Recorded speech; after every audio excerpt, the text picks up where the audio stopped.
So making sure I am on. Okay. Well, I had in my notes to ask the question, how was your table discussion? But I know it was great because our table was great. So I think your table was great too, I hope. So before the break, I shared two things that I learned at the bottom that helped me during my journey. So I'll just kind of summarize those to get us back into where we were.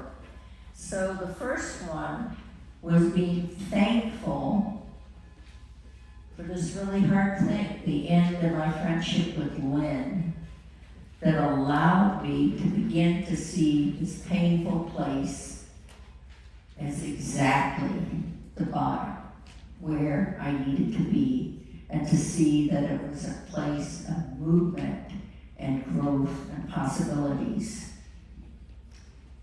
So that was the first thing, that thankfulness shifted my thinking, made me open to see that the bottom was the place exactly where I needed to be.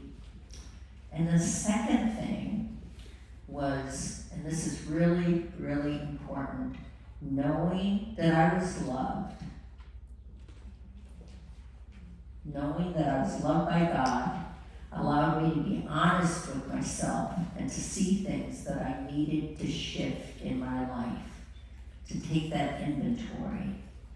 And my example of this honesty led me to go to the Tuesday morning Bible study. That was my example of kind of a crazy example, but you know, I was, I know the word in Switzerland, sure, you know?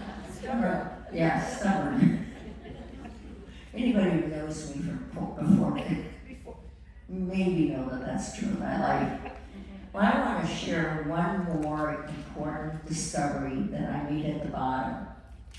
And I will call this learning how to deal with the dragons in the dark.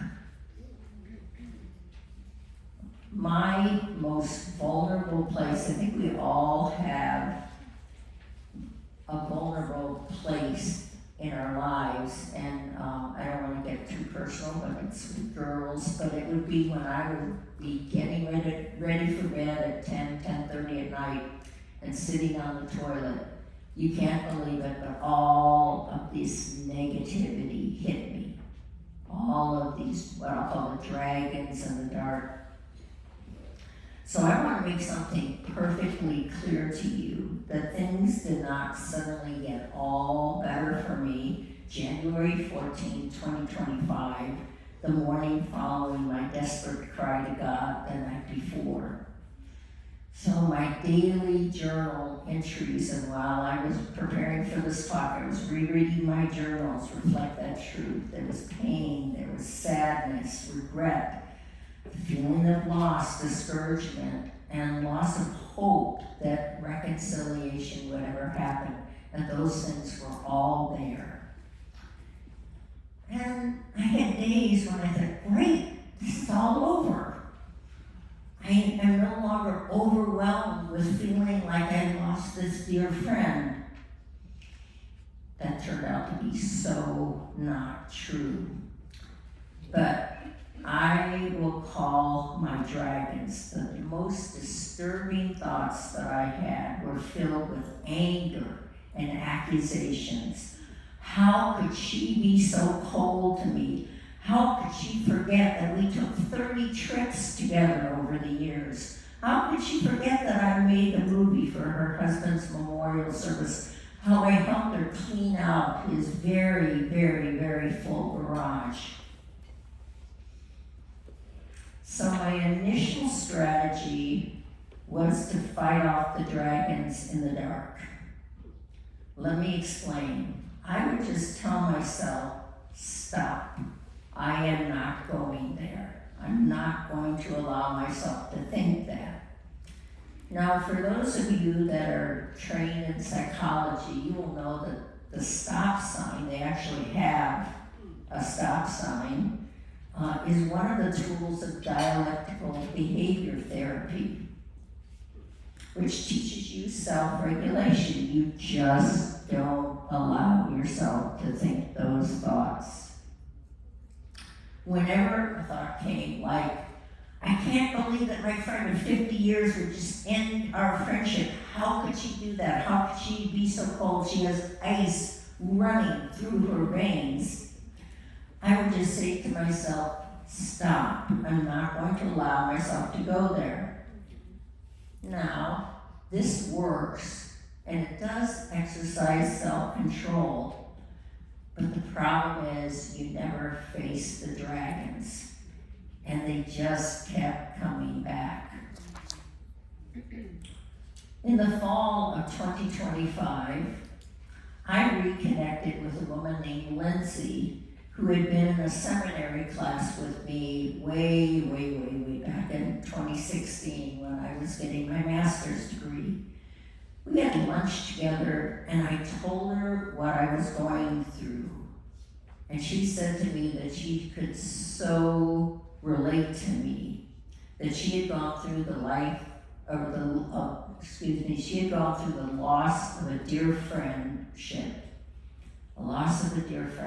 and that experience of pain had been life-changing for her.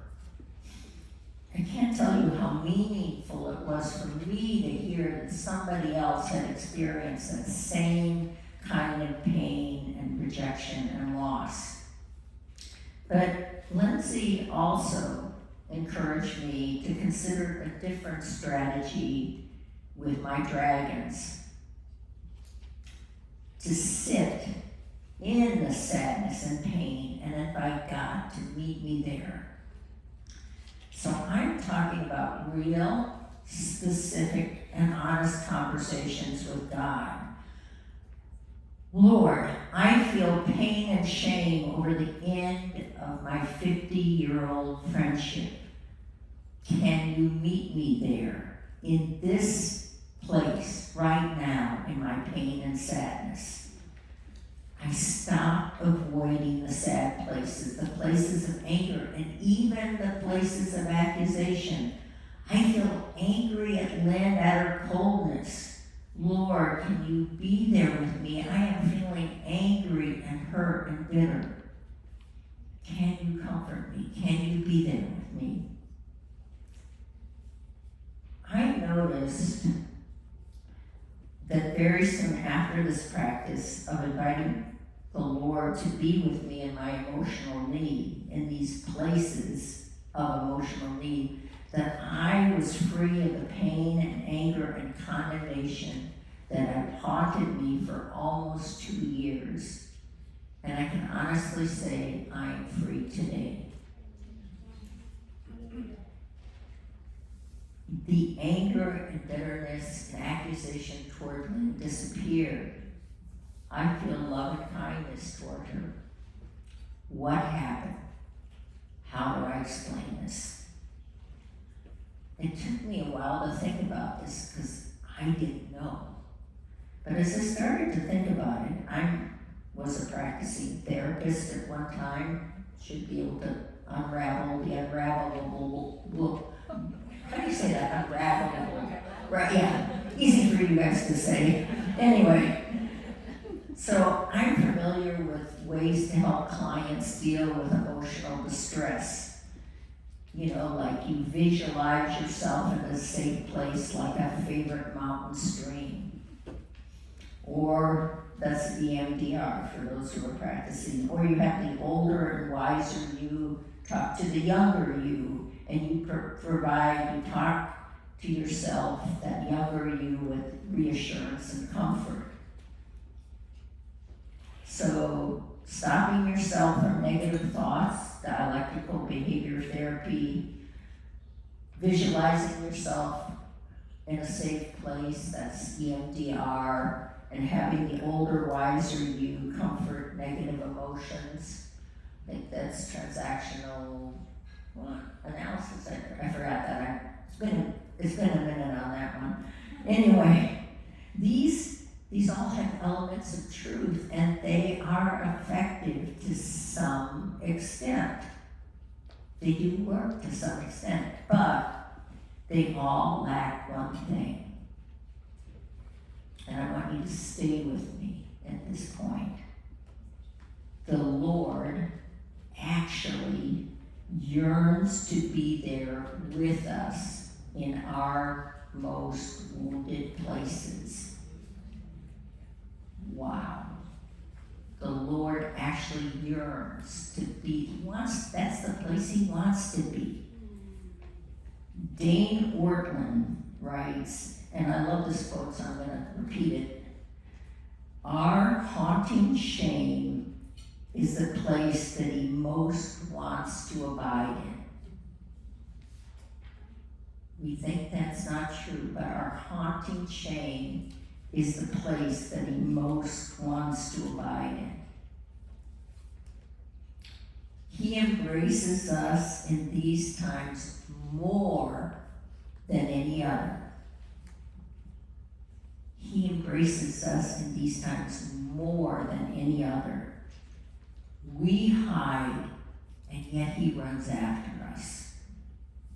He runs toward us. That's what I experienced.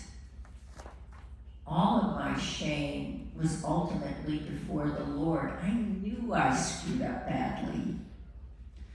But the haunting voices evaporated.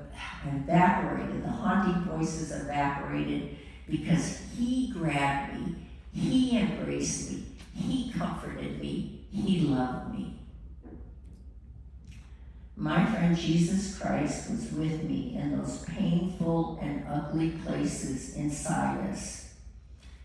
The real places that we all have.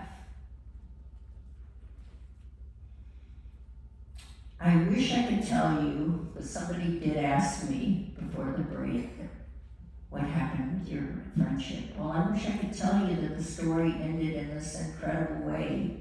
That my 300 plus fervent prayers daily for my relationship with Lynn to be restored were answered. And she contacted me with a Christmas card, and we promised to talk. I had dreams, actual dreams that would happen. It never did.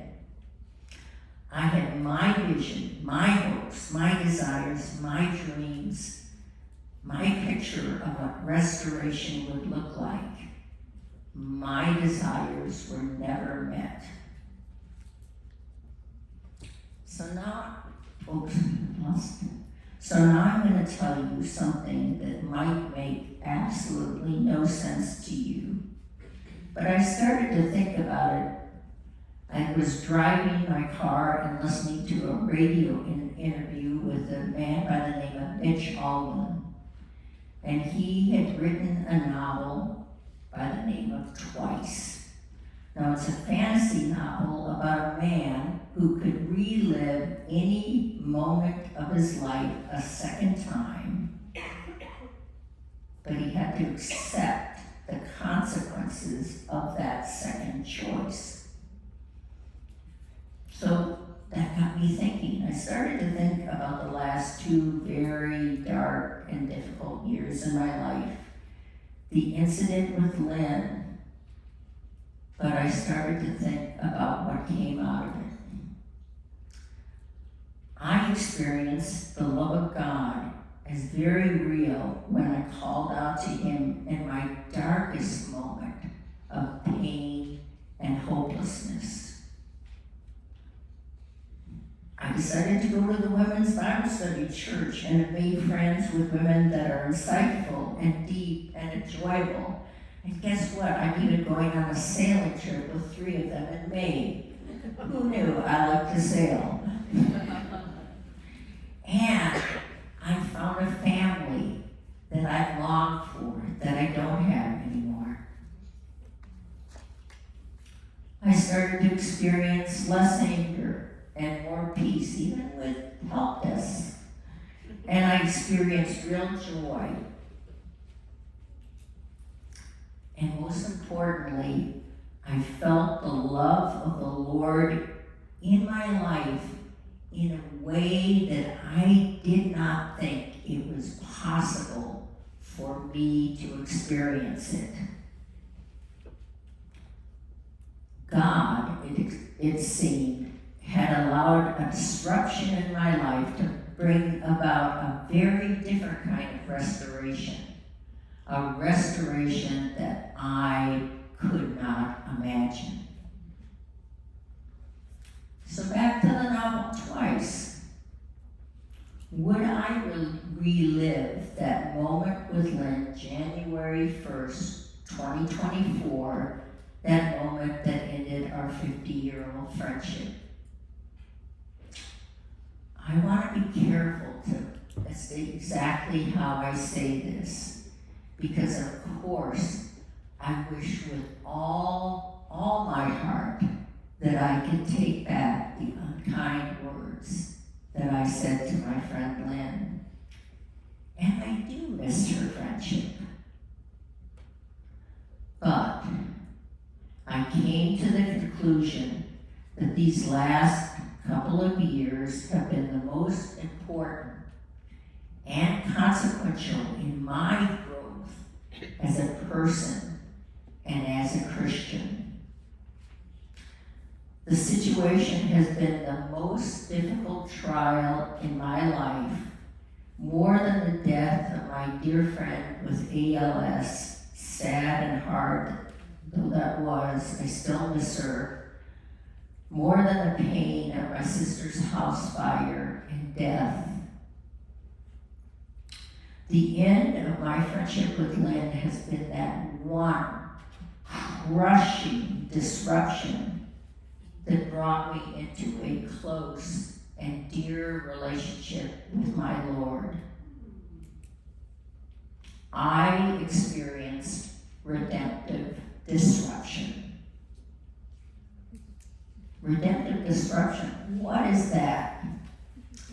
When things fall apart, we want to put them exactly back together again in the same way as they were before. I wanted my friendship with Lynn back. A St. Louis friend of mine gave me this piece of kintsugi.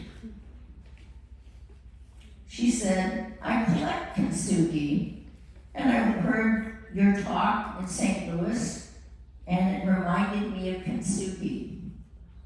I want you to take this piece with you to Switzerland. So it went in my hand luggage packed in bubble wrap, and it made it alive.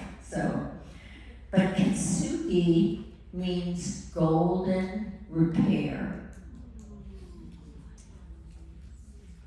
Repair that highlights the damage, making it the new life of the piece, instead of trying to hide the broken pieces. You see the damage. The end of my friendship with Lynn is now part of my story. It makes up the fabric of my life. I still have sadness, and I miss my friendship. And yet, I see God's golden repair in my life. The disruption brought me to the bottom, which is exactly that place where God touched me so deeply.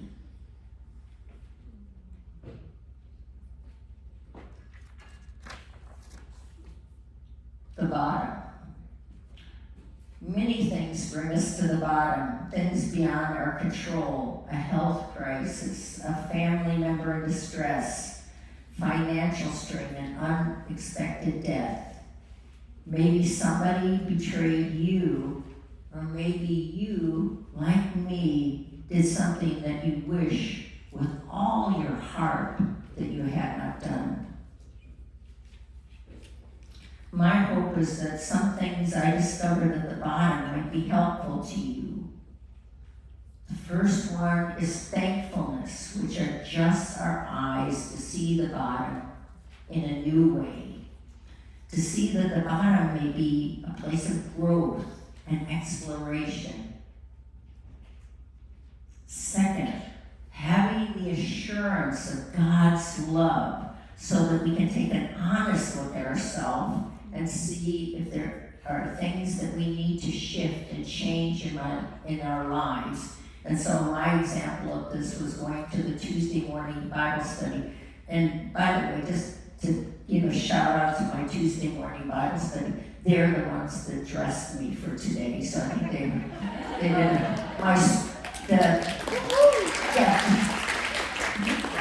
the girls from Dallas, have had an effect on me. I mean, they have sharpened me up. Believe me, I now, Yeah. So a big shout out and thank you to them. You should see Dave.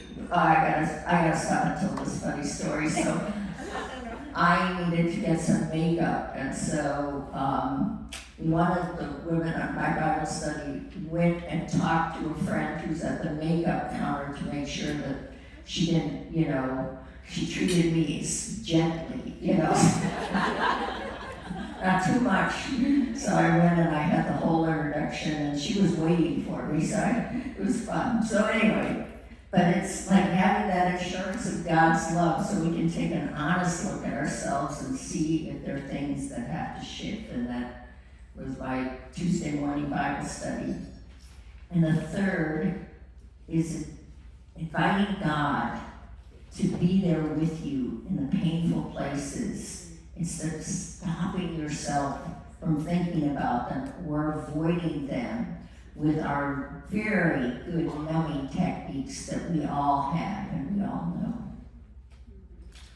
All of these are useful, but above all, I want to tell you about the good news about Jesus, because it's the person of Jesus Christ that helped me in my deepest need.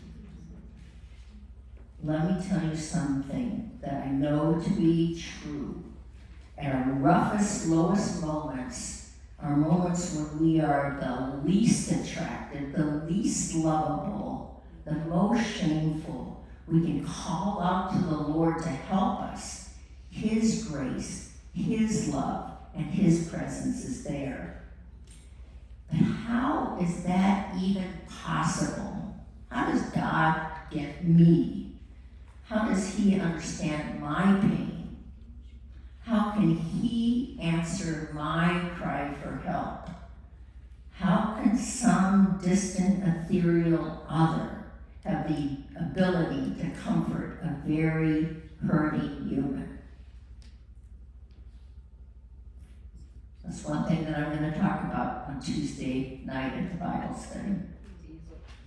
He is able, because God became a man. It would be impossible for us to have a real relationship with God unless God became one of us. God became the man Jesus. He lived in this world fully human, hungry, sad, accused, betrayed, questioned, and hounded. The gospel accounts in the Bible show us Jesus, who encounters hurting humans with compassion. He is not distant. He is near. But why did God become a man? I mean, that's crazy. What was the goal, the reason for this? This is the mind-bending piece of the whole story. Jesus tells us, greater love has no man than this, to lay down one's life for one's friends. God did this all for friendship with us. Who knew? Abiding relationship, intimacy, and love. Jesus says in the Gospel of John, I told you this so that my joy may be in you and that your joy may be complete. He desires for those who know Him to have joy and a relationship with Him and with each other. That is what we want, we desire, and we need, and it's actually what God desires for us. Amen. It is an amen. I heard people say that they are spiritual or interested in spiritual things, and I've always wondered what that meant because I don't think of myself as a very spiritual person. I cannot perfect myself, and it's obvious from this story that I just gave that I still screw up pretty badly. And it would seem that spirituality would be all up to my own efforts. And I know I have my list. I get angry, I'm demanding, impatient with others, entitled and self-centered. That is not a very spiritual list. And that is the list that I invited God to be with and to know. And we all have that list. The Bible says something interesting about what Jesus did. It says that he gave his life as a ransom for many. He died for us. That's how he paid it. A ransom is paid to free the captive. Oh, wow, that describes the 2 years that I was in. That pretty much describes the hold that things have on us. The prison that we're in, the invitation that he gives us is for us to be free. Well, the original title of my talk, which was not cleared by the committee, was not going to be the worst thing that I've ever done and why I want to talk about it. And I know that is way, way too long for the flyer, probably for the screen, probably for everything, but it really described what happened to me because I was so blown away by God's grace and mercy and love to me that I wanted to tell everyone what had happened to me. There's a really interesting story in the Gospel of John. And it's actually Jesus' longest conversation that's recorded in the Bible. It's with a woman. It's with a woman that has a past.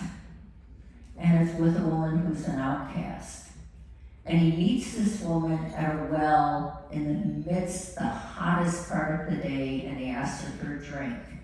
Now, she was the only woman there because the townswomen came in the morning to get water when it's cool. But she came in the heat of the day because of her shame. You'll have to read the whole story, but the way it ends is quite incredible. Because after she meets Jesus and has this encounter with him, the story ends with her running into town and telling everyone, come see the man who told me everything about myself. Is this not the Christ? The worst thing that she ever did and why she wanted to talk about it. That could be the title of that section.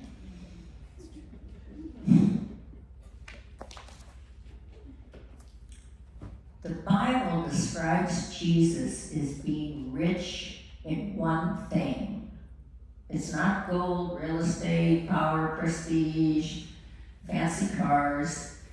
Jesus describes himself as being rich in mercy. Whether we have been sinned against or we have sinned ourselves into misery and shame, God is not tight-fisted with his mercy. He's open-handed, he's lavish, and he's free and rich. So how do you receive his mercy? How do you become a Christian? It's really not that complicated, and you really don't even need to be at the bottom. You just need to know your need for rescue. You need to know your list and be honest with it, and then ask Jesus to save you, and he will come running to you. So what is the beauty at the bottom? at the very darkest point in my life, when I felt the most pain, the least hope, the worst about myself, and the most empty and desperate and hopeless, I cried out to God, and I experienced His radical grace, mercy, and comfort. His love enveloped me. This is His invitation to you. I want to thank you for allowing me to share a very vulnerable story of my life with such graciousness. And we have the comment cards, and please let us know if we can help you learn more about this relationship with Jesus Christ, which is transformative in our lives. Thank you.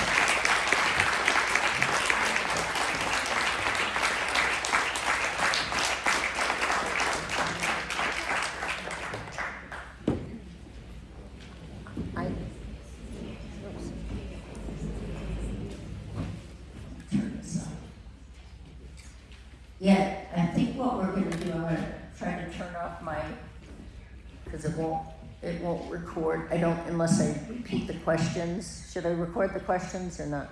Yeah, only for you then. Okay, well, we'll let her roll. Okay, I'll repeat the questions. So, I said I'd open it up if anybody had any questions that they wanna ask or, for 10 minutes. So if anybody had anything that, oh, yes, please. I have a question, a comment, if I may. Yes. My name is Beverly, and I thank you. This is my first time here, and I think I have